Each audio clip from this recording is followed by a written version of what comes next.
الحمد لله نحمده ونستعينه ونستغفره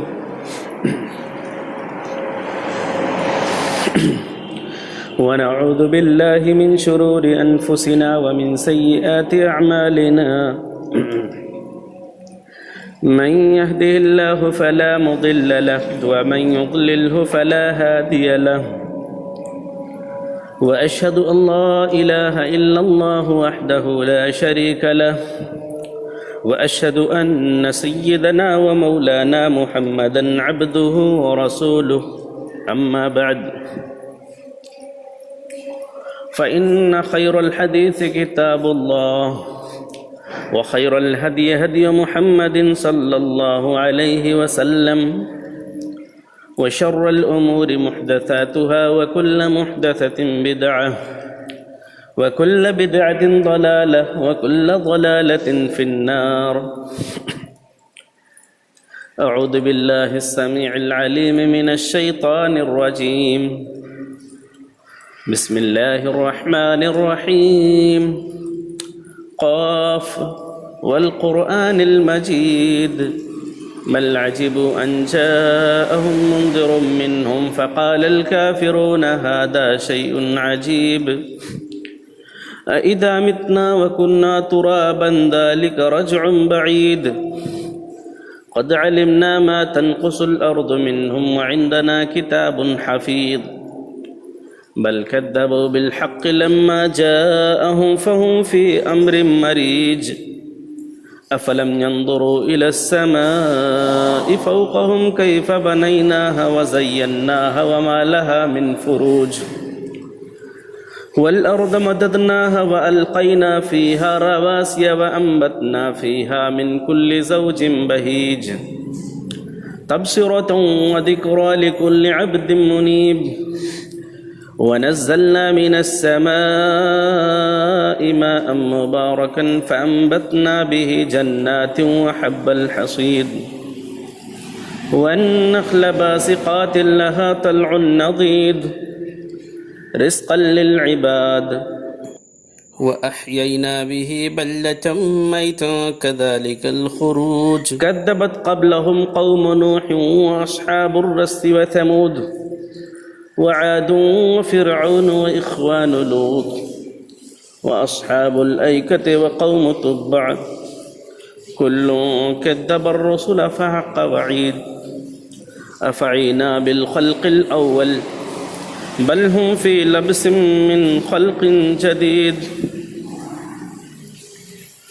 محترم حاضرین جمعہ،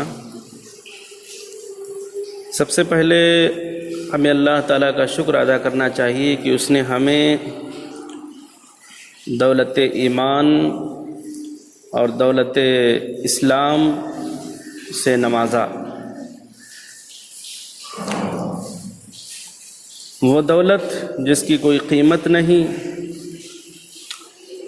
جس کی قیمت تو صرف جنت ہے، جنت.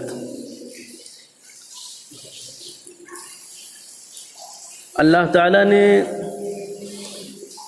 ہم اور آپ کو اس نعمت کو بچانے کا حکم دیا ہے، اور یہ نعمت جو ہمیں ایمان کی نعمت ملی ہے،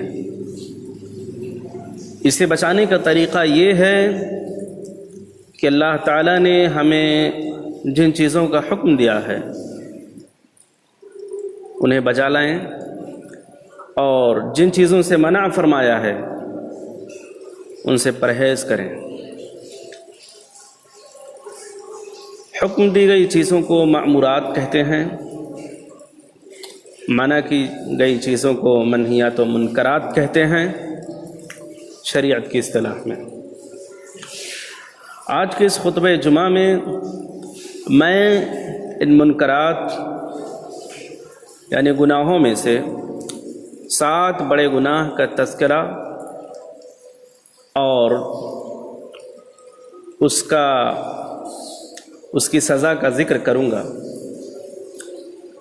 یہ 7 گناہ ایسے ہیں، اتنے غلیظ اور اتنے بڑے گناہ ہیں کہ اللہ کے رسول صلی اللہ علیہ وسلم نے ایک حدیث میں ان کو اکٹھا ذکر کیا اور ان کے بارے میں فرمایا کہ یہ چیزیں انسان کو ہلاک و برباد کر دیتی ہیں، تباہ کر دیتی ہیں، اس کی دنیا خراب، اس کی آخرت خراب۔ اللہ کے رسول صلی اللہ علیہ وسلم نے فرمایا، صحیح بخاری اور صحیح مسلم کی روایت ہے، اجتنبوا السبع الموبقات، 7 ہلاک کر دینے والی چیزوں سے بچو۔ فقیل ما ہن یا رسول اللہ، صحابہ کرام نے پوچھا اللہ کے رسول صلی اللہ علیہ وسلم، آخر وہ کون سی 7 چیزیں ہیں جو ایک انسان کو ہلاک کر دیتی ہیں، تباہی اور بربادی کے دہانے تک پہنچا دیتی ہیں؟ اللہ کے رسول صلی اللہ علیہ وسلم نے فرمایا، سب سے پہلے الشرک باللہ، اللہ رب العزت کے ساتھ شرک کرنا۔ ہم اور آپ سنتے ہیں شرک کرنا، بہت سارے لوگوں کو یہ گناہ بڑا معمولی معلوم ہوتا ہے، کہتے ہیں تم تو ہمیشہ توحید اور شرک کی باتیں کرتے ہو، تم معاملات میں کورے ہو، کچے ہو، پہلے اپنی نمازیں درست کرو، اپنے روزے زکوٰۃ درست کرو، پھر توحید کی بات کرو۔ ان کی یہ بات غلط ہے، توحید سب سے پہلے ہے، اس کے بعد دیگر چیزیں ہیں، اس کی بڑی اہمیت ہے۔ توحید کے بغیر انسان کتنی بھی نمازیں پڑھ لے، کتنے بھی روزے رکھ لے، سب بیکار ہے، سب ضائع ہے، زیرو ہے۔ کفار و مشرکین کی مثال، جو دنیا میں خوب نیک اعمال کیے، صدقات و خیرات کیے، غریبوں، مسکینوں، فقیروں کی مدد کیے،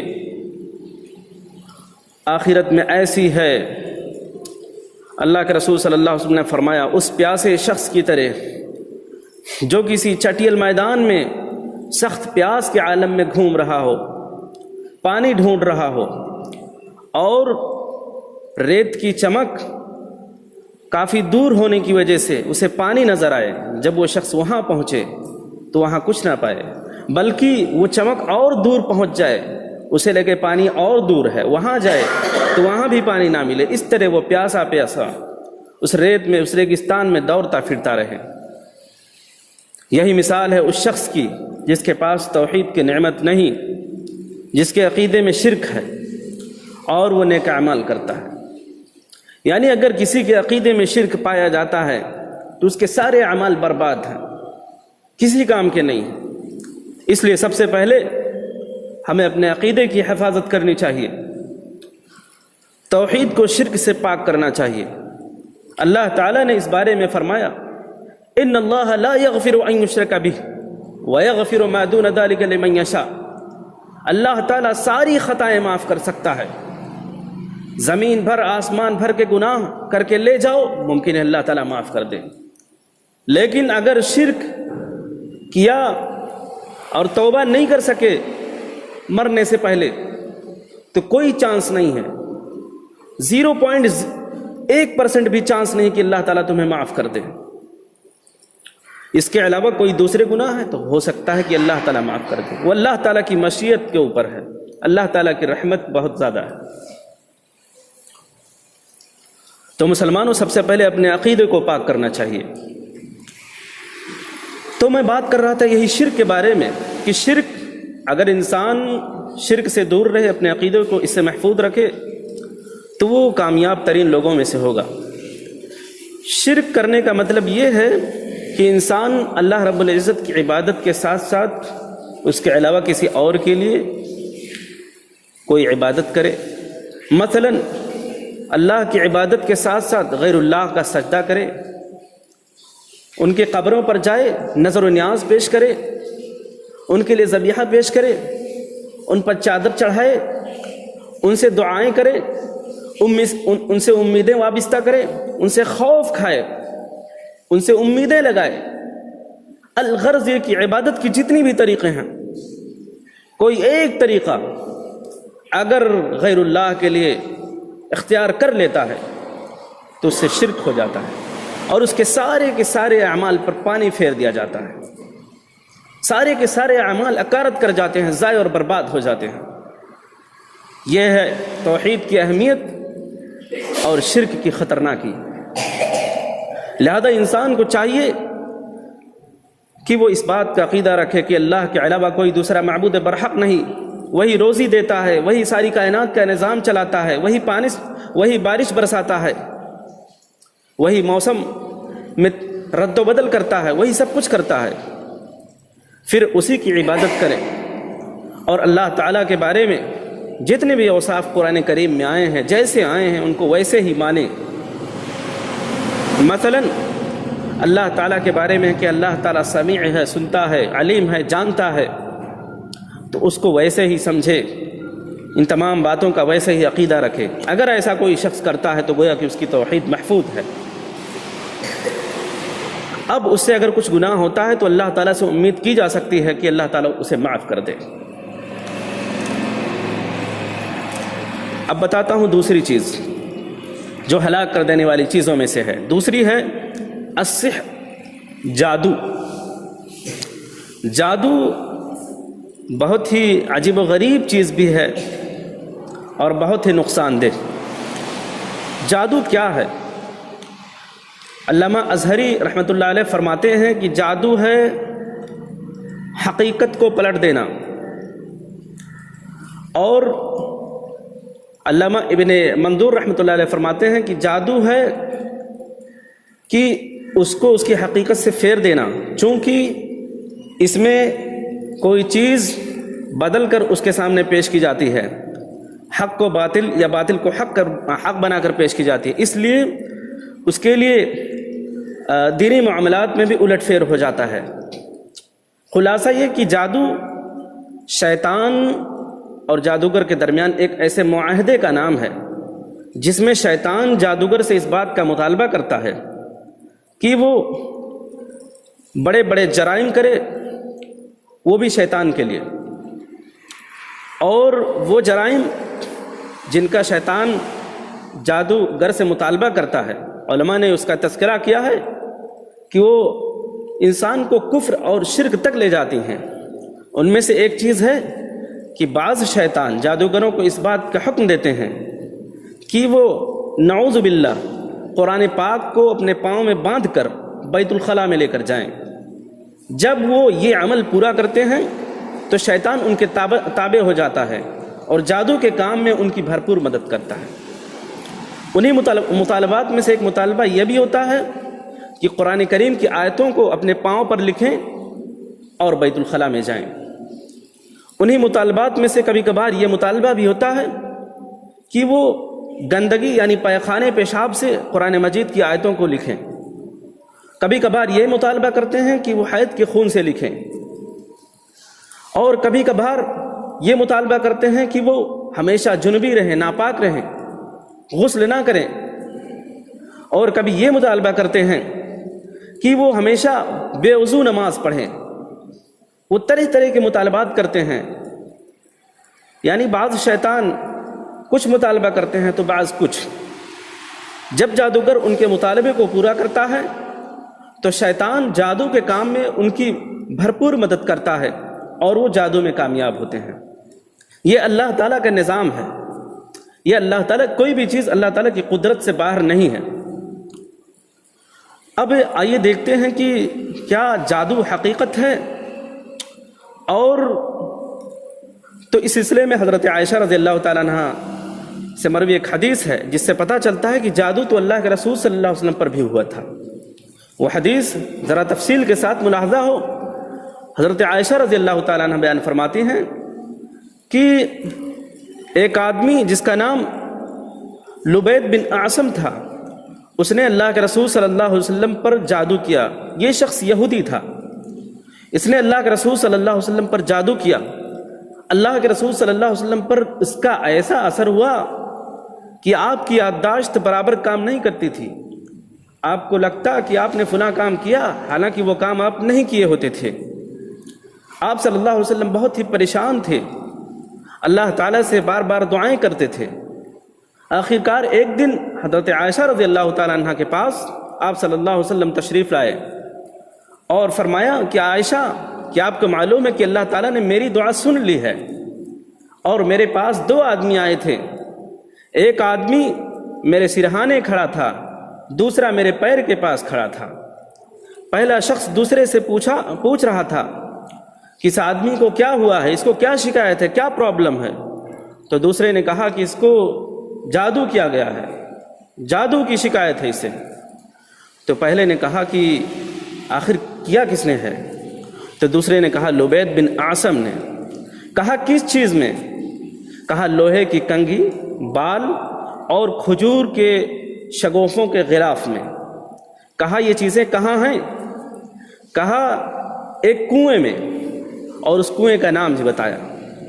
اللہ کے رسول صلی اللہ علیہ وسلم اس کے بعد بعض صحابہ کرام کو لے کر اس کنویں تک تشریف لے گئے۔ پھر آ کر حضرت عائشہ کو بتایا کہ عائشہ وہ کنواں بالکل سرخ ہو گیا ہے، اور اس کھجور کا سر بالکل شیطان کے سر کی طرح ہو گیا ہے۔ پھر جیسا کہ اور حدیثوں سے پتہ چلتا ہے، اللہ تعالیٰ نے معوذتین یعنی قل اعوذ برب الناس، قل اعوذ برب الفلق نازل کی، اور اس کو پڑھ کر جادو کا اثر ختم کرنے کا حکم دیا۔ چنانچہ اللہ کے رسول صلی اللہ علیہ وسلم نے ایسا ہی کیا، اور آپ سے جادو کا اثر جاتا رہا۔ تو اس حدیث کو پیش کرنے کا مقصد یہ تھا کہ جادو برحق ہے، اور یہ عام انسان تو عام انسان اللہ کے رسول پر بھی ہوا ہے، اور اس کا علاج یہ ہے کہ انسان معوذتین برابر پڑھے۔ اب دیکھتے ہیں کہ جادوگر کا کیا حکم ہے، جادو سیکھنا، سکھانا یا جادو کرنا کیسا ہے؟ تو جادو کرنا کفر ہے، اس سے انسان دائرہ اسلام سے خارج ہو جاتا ہے، مسلمان نہیں رہتا ہے۔ جادو سیکھے، سکھائے یا جادو کرے، اللہ تعالیٰ نے قرآن مجید میں فرمایا وَمَا يُعَلِّمَانِ مِنْ أَحَدٍ حَتَّى يَقُولَ إِنَّمَا نَحْنُ فِتْنَةٌ فَلَا تَكْفُرْ۔ ہاروت و ماروت کے بارے میں ہے کہ وہ لوگ کسی کو جادو نہیں سکھاتے تھے، یہاں تک کہ وہ لوگ کہہ دیں کہ ہم تو آزمائش کے لیے بھیجے گئے ہیں، تمہارا ایگزام لینے کے لیے بھیجے گئے ہیں، تم کفر مت کرو اسے سیکھ کر۔ لیکن جو سیکھ لیتا وہ برباد ہو جاتا۔ تو اللہ تعالیٰ نے آزمانے کے لیے، بندوں کو آزمانے کے لیے ان کو بھیجا تھا۔ تو مسلمانوں، یہ ہے جادو کا حکم، کسے سیکھنا، سکھانا اور جادو کرنا سب کچھ حرام ہے اور کفر ہے۔ اب سوال یہ پیدا ہوتا ہے کہ جادو کرنے والے کے ساتھ کیا رویہ ہونا چاہیے ہمارا، اس کے ساتھ کیا سلوک کیا جائے؟ تو علماء کرام کا جادوگر کے بارے میں فتویٰ ہے کہ اس کا حکم ہے کہ اسے قتل کیا جائے، اور صحابہ کرام اور تابعین اعظام سے بھی اس طرح کے آثار ملتے ہیں جن سے معلوم ہوتا ہے کہ جادوگر کی سزا ہے کہ اسے قتل کر دیا جائے۔ چنانچہ اس سلسلے میں حضرت جندب رضی اللہ تعالیٰ عنہ صحابی رسول سے مروی ہے، ان کے بارے میں آتا ہے کہ وہ کوفہ میں تھے، ایک شخص آیا اور جادو کے اپنے کرتب دکھانے لگا۔ انہوں نے اپنی تلوار اٹھائی اور اس کا سر تن سے جدا کر دیا، یعنی یہی سزا ہے۔ اور ایک دوسری حدیث میں ہے کہ ایک مرتبہ حضرت عمر بن الخطاب رضی اللہ تعالیٰ عنہ نے اپنے دور کے امراء کو، یعنی جو جیسے اس دور میں، اس زمانے میں چیف منسٹر ہوتے ہیں، جیسے پرائم منسٹر خط لکھتا ہے، ویسے ہی حضرت عمر بن الخطاب نے اپنے دور کے امراء کو خط لکھا کہ جتنے بھی جادوگر مرد ہیں یا عورت ہیں ان کو قتل کر دیا جائے۔ چنانچہ ان کے اس فرمان کے بعد 3 جادوگروں کو قتل کیا گیا تھا۔ اور اسی طریقے سے ام المؤمنین یعنی آپ صلی اللہ علیہ وسلم کی بیوی حضرت حفصہ رضی اللہ تعالیٰ عنہ کے بارے میں آتا ہے کہ ایک لونڈی نے ان پر بھی جادو کیا تھا، چنانچہ آپ نے اسے بھی قتل کر دیا۔ تو ان تمام آثار سے معلوم ہوا کہ جادوگر کی سزا یہی ہے کہ اسے قتل کر دیا جائے۔ تو یہ ہوئی دوسری چیز۔ اب میں بتاتا ہوں وہ کون سی تیسری چیز ہے جو ایک انسان کو ہلاک کر سکتی ہے۔ اللہ کے رسول صلی اللہ علیہ وسلم نے فرمایا والسحر وقتل النفس التي حرم اللہ الا بالحق، کسی کو ناحق قتل کرنا۔ یوں تو لوگ ایک دوسرے کا قتل ناحق خوب کرتے ہیں اور اس کی ذرا بھی پرواہ نہیں کرتے، حالانکہ اللہ تعالیٰ فرماتا ہے من قتل نفسا بغیر نفس او فساد فی الارض فکأنما قتل الناس جميعا ومن احیاها فکأنما احیا الناس جميعا۔ جو شخص کسی کو ناحق قتل کر دے، زمین میں فساد برپا کرے، گویا کہ اس نے ساری انسانیت کا قتل کیا۔ وجہ یہی ہے کہ جس علاقے میں قتل عام ہو جاتا ہے پھر وہاں قتل کا سلسلہ جلدی رکتا نہیں ہے، لوگ جری ہو جاتے ہیں۔ تھوڑا سا دشمنی کیا ہوئی، تھوڑا سا اناپ شناپ کیا ہوا کہ تلوار اٹھا لی، بندوق اٹھا لیا، شوٹ کر دیا۔ یعنی جس نے بھی ایک انسان کو قتل کیا تو گویا کہ اس نے قتل کا دروازہ کھولا اور ساری کی ساری انسانیت کو قتل کیا۔ سوچئے کتنا بڑا گناہ ہے، اور مومن کو قتل کرنا تو اور بڑا گناہ ہے۔ فرمایا وَمَن يَقْتُلْ مُؤْمِنًا مُتَعَمِّدًا فَجَزَاؤُهُ جَهَنَّمُ خَالِدًا فِيهَا وَغَضِبَ اللَّهُ عَلَيْهِ وَلَعَنَهُ وَعَدَّ لَهُ عَذَابًا عَظِيمًا۔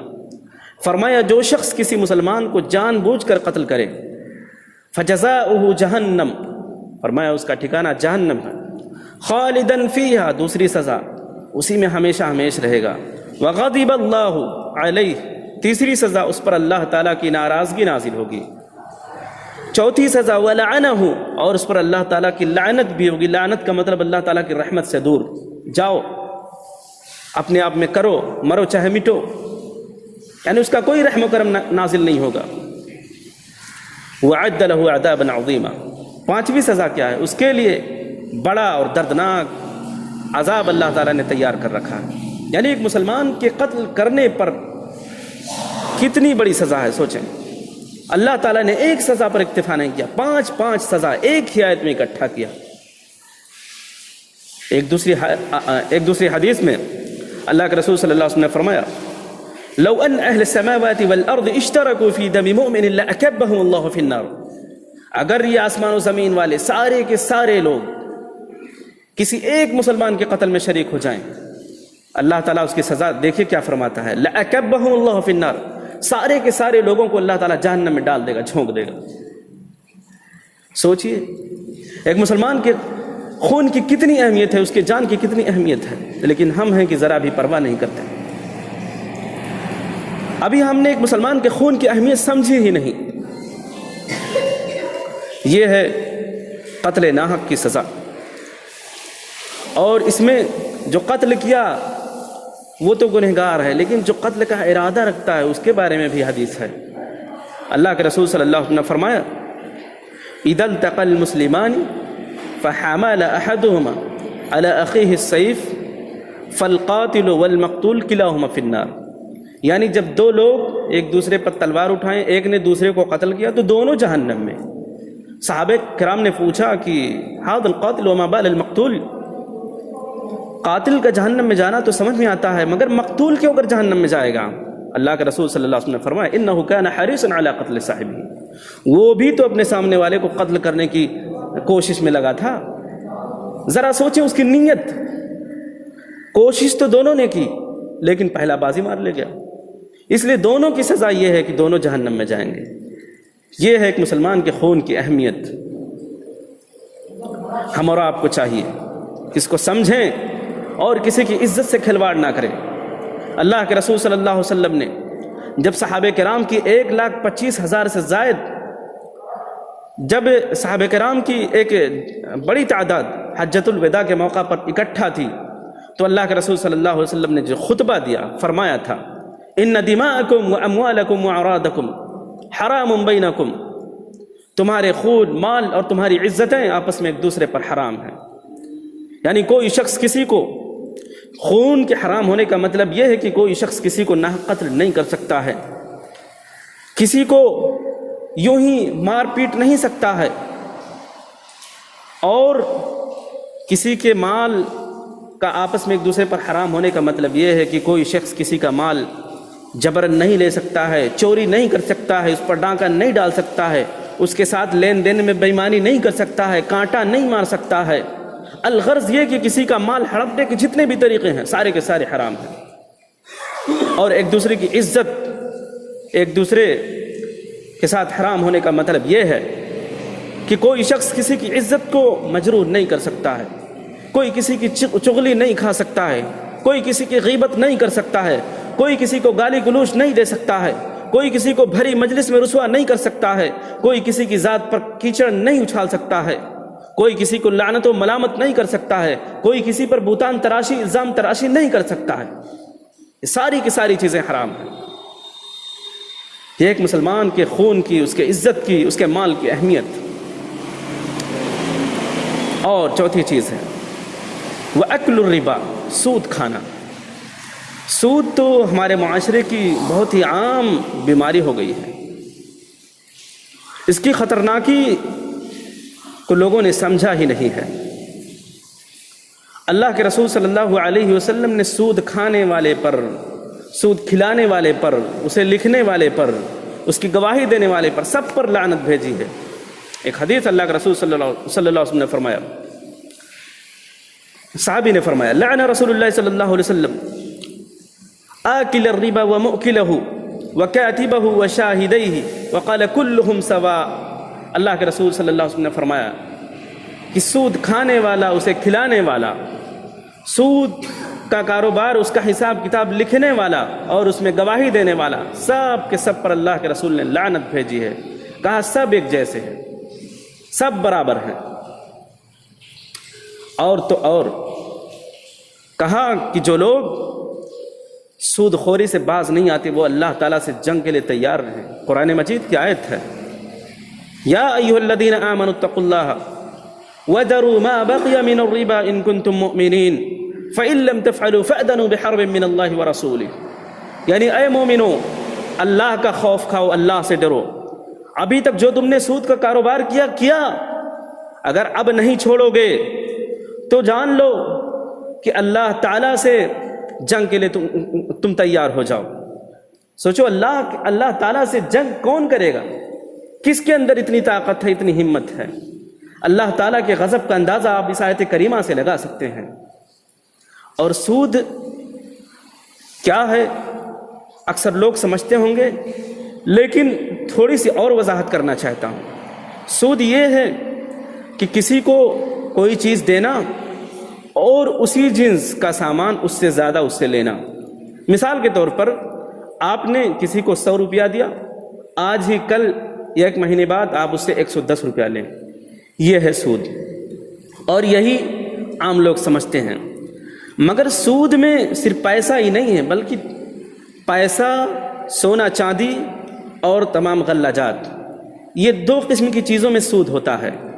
یعنی سونا چاندی، پیسہ روپیہ اور غلہ جات جیسے گیہوں، چاول، آٹا، کھجور، اس طرح کی چیزیں.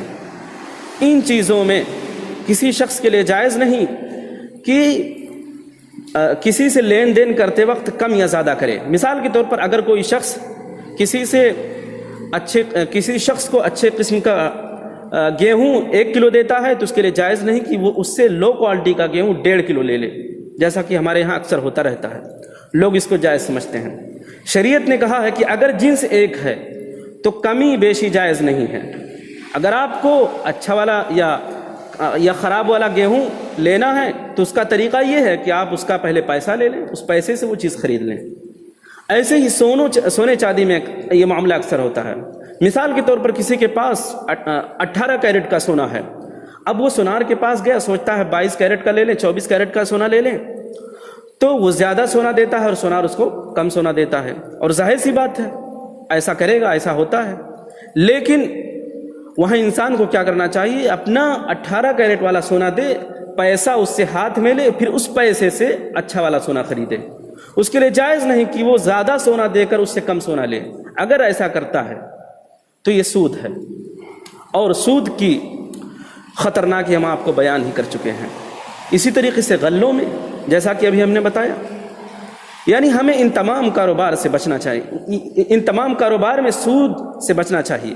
اس کے علاوہ جو چیزیں ہیں اس میں جائز ہے، کوئی مسئلہ نہیں. یعنی غلہ جات، سونا چاندی اور روپیہ پیسہ کے علاوہ چیزوں میں جائز ہے، کوئی مسئلہ نہیں ہے. کمی اور زیادتی. اب آئیے بات کرتے ہیں اگلی چیز کے بارے میں. فرمایا اکل الربا واکل مال الیتیم، اور یتیم کا مال کھانا. یعنی یتیم کا مال کھانا بھی انتہائی خطرناک جرم ہے.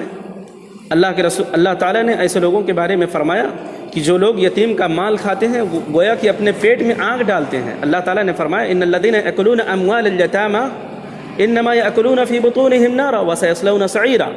جو لوگ یتیم کا مال کھاتے ہیں وہ اپنے پیٹ میں گویا کہ آگ کا انگارہ ڈال رہے ہیں. وہ جلد ہی جہنم میں جائیں گے۔ اب میں اختصار کے ساتھ بقیہ چیزیں پوری کر رہا ہوں، وقت ختم ہوا چاہتا ہے۔ تو اگلی چیز ہے وقذف المحصنات المؤمنات، اور مومن پاک دامن اور غافل عورتوں پر الزام لگانا زنا کا، اور ایسے شخص کی سزا جو مومن اور پاکیزہ عورتوں پر زنا کا الزام لگائے، اس کی تہمت لگائے۔ اگر وہ الزام لگاتا ہے اس کے بعد 4 گواہ نہیں پیش کر سکتا ہے تو ایسے شخص کی سزا یہ ہے کہ اس پر 80 کوڑے برسائے جائیں اور اس کی کبھی بھی گواہی قبول نہ کی جائے۔ اور 7ویں چیز ہے کہ میدان جنگ سے پیٹ پھیر کر بھاگنا، والتولی یوم الزحف۔ یوں تو جنگ کی خواہش کرنا اچھی بات نہیں ہے، لیکن اگر جنگ کی صورت آ پڑے، جنگ کی صورت بن جائے، تو کسی بھی مسلمان کے لیے جائز نہیں کہ وہ میدان جنگ چھوڑ کر بھاگ جائے، بلکہ ان کے ساتھ لڑے، حالات جیسے بھی ہوں، انشاءاللہ اللہ رب العزت مدد کرے گا۔ تو یہ ہوئے 7 ہلاک کر دینے والے گناہ جن کا آج میں نے ذکر کیا۔ اللہ تعالیٰ سے دعا ہے کہ ہمیں ہر قسم کے گناہوں سے بچائے اور زیادہ سے زیادہ کار خیر کرنے کی توفیق دے۔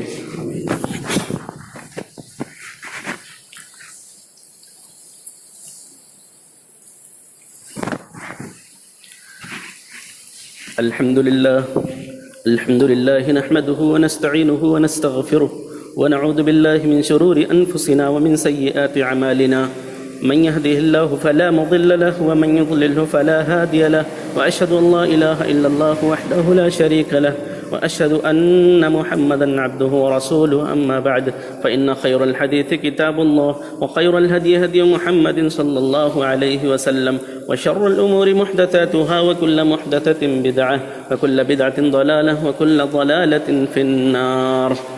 إن الله وملائكته يصلون على النبي يا أيها الذين آمنوا صلوا عليه وسلموا تسليما، اللهم صل على محمد وعلى آل محمد كما صليت على إبراهيم وعلى آل إبراهيم إنك حميد مجيد، اللهم بارك على محمد وعلى آل محمد كما باركت على إبراهيم وعلى آل إبراهيم إنك حميد مجيد۔